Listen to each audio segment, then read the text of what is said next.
Hello friends, জয় Mohun Bagan. Mohun Bagan super কাপে কাদের বিরুদ্ধে quarter final match খেলতে নামবে তোমরা অলরেডি জেনে গেছো।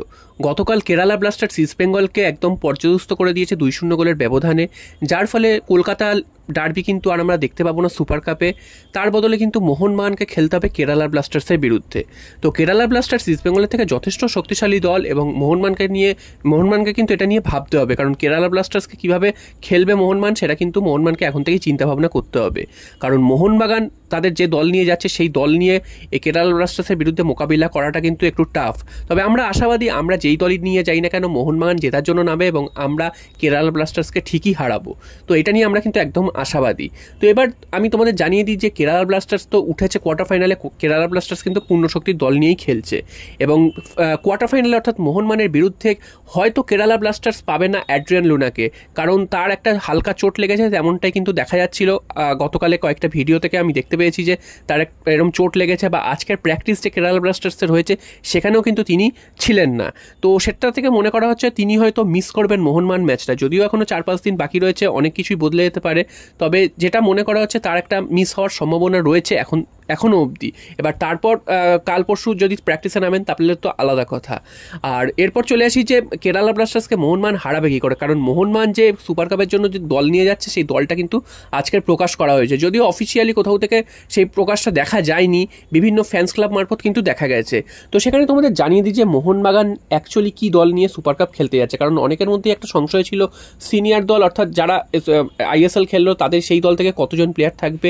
কারণ ইস্টবেঙ্গল যদি আসতো, ইস্টবেঙ্গল আসলে কিন্তু একটা অন্যরকম সমীকরণ হতো, তখন কিন্তু বেশ কিছু ফুটবলার আরও যোগ দিত সিনিয়র দল থেকে। যেহেতু ইস্টবেঙ্গল আসেনি সেক্ষেত্রে কিন্তু মোহনবাগান সেই তাদের যে জুনিয়র দল এবং সিনিয়র দলের যে সংমিশ্রণ সেই সংমিশ্রণটা নিয়েই কিন্তু খেলতে যাচ্ছে। তো তোমাদের এক নজরে জানিয়ে দিই যে মোহনবাগানের কি স্কোয়াড নিয়ে যাচ্ছে সুপার কাপ খেলতে সেটা। তো গোলকিপারে থাকবেন অবশ্যই ধীরাজ সিং, এছাড়াও থাকবেন আর সানোয়ার, প্রিয়াংশ দুবে।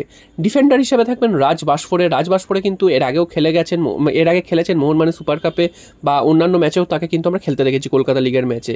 এছাড়াও রয়েছে নুনো রেইস। অনেকদিন পর নুনো রেইস বসে থাকার পর তিনি মাঠে নামবেন মোহনবাগানের জার্সি কাপে এবং তার অভিষেক হবে সবুজ মেরুন জার্সি গায়ে, সেটা দেখার জন্য কিন্তু আমরা ওয়েট করে রয়েছি। এছাড়াও রয়েছেন আশিক কুরুনিয়ান, দীপেন্দু বিশ্বাস, আমনদীপ, সৌরভ ভানুয়ালা, উমের মুথর এবং রবি রানা বাহাদুর ডিফেন্ডারদের মধ্যে।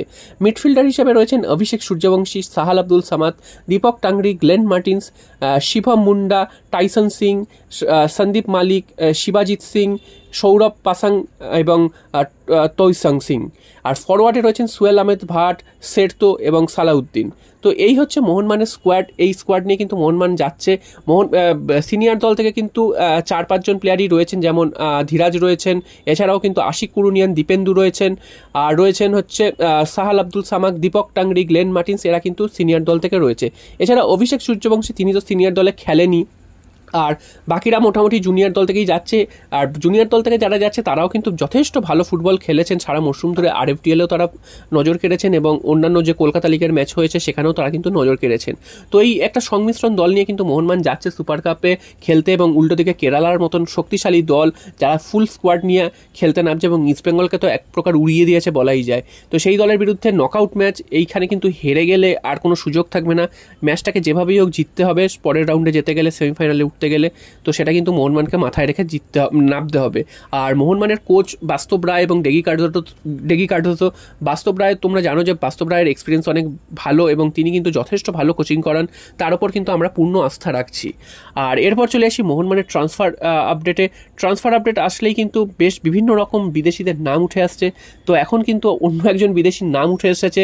গতকালই তোমাদের 2জন বিদেশির নাম জানিয়েছিলাম, তো তারা কিন্তু হাই প্রোফাইল বিদেশি, তারা আসবেন কি আসবেন না সেটা একটা রিউমার পর্যায়ে রয়েছে। তবে আজকের আরও একজন বিদেশির নাম চারিদিকে শোনা যাচ্ছে, সেটা হচ্ছে ব্রায়ান ক্যালটাক। যদিও আজকের শোনা যাচ্ছে বলছি ভুল, কারণ এই নামটা কিন্তু লাস্ট 2 বছর ধরে আমরা শুনে আসছি যে ব্রায়ান ক্যালটাক তিনি মোহনবাগানে আসতে পারেন এবং তার সাথে মোহনবাগানের একটা ইন্টারেস্ট শো হয়েছে। তো এবার ব্রায়ান ক্যালটাকের নাম এই কারণেই উঠে আসছে, কারণ তোমরা জানো যে এই মুহূর্তে মোহনবাগানের ডিফেন্সের অন্যতম স্তম্ভ টম অ্যালড্রেড, তিনি হয়তো মোহনবাগান ছাড়তে পারেন এরকম একটা গুঞ্জন চারিদিকে রয়েছে। তবে আরও একটা বিশ্বস্ত সূত্রে যেগুলো জানা যাচ্ছে সেটা হচ্ছে কোচ কিন্তু চাইছেন কোনোভাবেই কোনো ডিফেন্ডারকে বিদেশ বিদেশি ডিফেন্ডারকে ছাড়তে না, কারণ তারা এত ভালো খেলেছেন এই মরশুমে, তাদেরকে ছাড়ার কোনো প্রশ্নই নেই।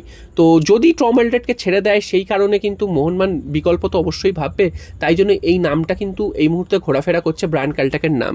এবং প্রত্যেক বছর ট্রান্সফার মার্কেট উইন্ডোজের সময় কিন্তু এই নামটা ঘোরাফেরা করে, এবারও তার ব্যতিক্রম হচ্ছে না। তো এই প্লেয়ারটিকে নেওয়ার জন্য মোহনবাগান চেষ্টা চালাবে কি চালাবে না তো সেটা সময় বলবে। তবে ব্রায়ান ক্যালটাকের চেহারা অনেক ভালো, তার বডি কিন্তু অনেক ভালো, তবে তিনি খেলার মাঠে কতটা পারদর্শী সেটাও কিন্তু একটা দেখার, কারণ তিনি অস্ট্রেলিয়ান এ লিগে খেলছেন, তবে তিনি যে খুব বিরাট মাপের কোনো প্লেয়ার তেমনটা কিন্তু নয়।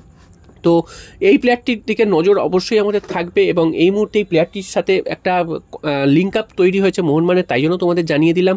তো এই প্লেয়ারটির আসার সম্ভাবনা যে খুব একটা আছে তা কিন্তু একদমই বলবো না, কারণ যেটা খবর পাওয়া যাচ্ছে সেটা হচ্ছে টম অ্যালডারটেরই থেকে যাওয়ার সম্ভাবনা প্রবল মোহনবাগানে।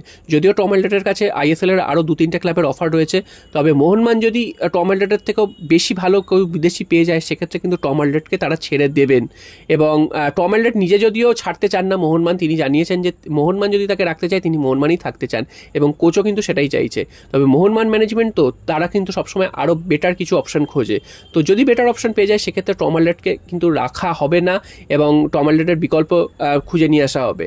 আর এই ব্রায়ান ক্যালটাকের নামটা এই কারণেই তোমাদের জানালাম যে এই মুহূর্তে কিন্তু বেশ কয়েকটা জায়গা থেকে এই নামটা উঠে এসেছে, তাই তোমাদের জানিয়ে রাখলাম। যদিও এইটা কিন্তু এই ট্রান্সফারটা হওয়ার সম্ভাবনা খুব একটা নেই বললেই চলে। জয় মোহনবাগান।